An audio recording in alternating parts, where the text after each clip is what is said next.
Hi friends, എല്ലാവർക്കും സുഖമാണല്ലോ. എനിക്ക് സുഖമാണ്, കുഴപ്പമൊന്നുമില്ല. ഇന്ന് ഞാൻ വന്നിരിക്കുന്നത്, ഇന്നലെ ഞങ്ങൾ ആശുപത്രിയിൽ പോയിട്ട് ബാക്കി വിശേഷങ്ങൾ നിങ്ങളുടെ അടുത്ത് പറയാനാണ് പറഞ്ഞത്. ഇന്നലെ പറയാമെന്ന് വെച്ചാൽ അതിന് സമയം കിട്ടിയില്ല, അതുകൊണ്ടാണ് ഞാൻ ഇന്ന് പറയുന്നത്.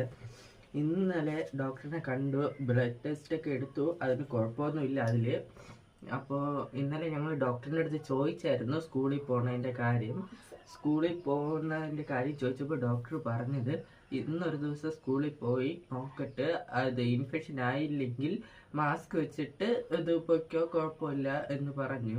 പക്ഷേ ഇൻഫെക്ഷൻ ആവുകയാണെങ്കിൽ കഴിഞ്ഞ വർഷം 10ാം ക്ലാസ് പഠിച്ചതുപോലെ വീട്ടിൽ ഇരുന്ന് പഠിക്കേണ്ടി തന്നെ വരും. എനിക്കങ്ങനെ ആഗ്രഹമില്ല വീട്ടിൽ ഇരുന്ന് പഠിക്കാൻ. എനിക്ക് സ്കൂളിൽ പോയി ഫ്രണ്ട്സിനൊക്കെ കണ്ട് അതിങ്ങനെ ക്ലാസ്സിൽ ഇരുന്ന് പഠിക്കാനാണ് ആഗ്രഹം. അപ്പോൾ എല്ലാവരും പ്രാർത്ഥിക്കണം എനിക്ക് വേണ്ടി സ്കൂളിൽ പോയിരുന്ന് പഠിക്കാൻ. അപ്പോൾ നെഞ്ചിൽ എക്സ്റേ ഒക്കെ എടുത്തു. അപ്പോൾ ഡോക്ടർ അമ്മയടുത്ത് രഹസ്യമായിട്ട് പറഞ്ഞ കാര്യം ഇതാണെന്ന് തോന്നുന്നു. അപ്പോൾ നെഞ്ചിലെ എക്സ്റേ ഒക്കെ എടുത്തു, കുഴപ്പമൊന്നും ഇല്ല. അമ്മ എൻ്റെ അടുത്ത് പോലും പറഞ്ഞില്ല എക്സ്റേയുടെ കാര്യം. അങ്ങ് പോയതിന് ശേഷമാണ് ഞാനേ അറിഞ്ഞത് എക്സ്റേയുടെ കാര്യം. അപ്പോൾ ഞാൻ ഇന്ന് വന്നിരിക്കുന്നത്, ഇന്ന് സ്കൂളിൽ പോകാൻ റെഡിയായി. എനിക്ക് നല്ല എക്സൈറ്റ്മെന്റ് ഉണ്ട് സ്കൂളിൽ പോണേല്.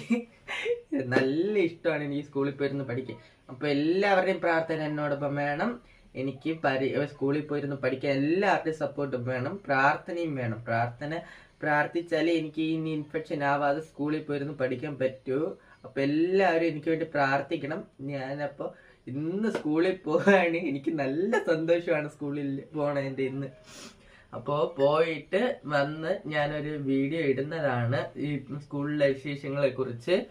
അപ്പോൾ സ്കൂളിലെ വിശേഷങ്ങളും പറഞ്ഞുകൊണ്ട് അടുത്തൊരു വീഡിയോയിൽ കാണാം. ബൈ.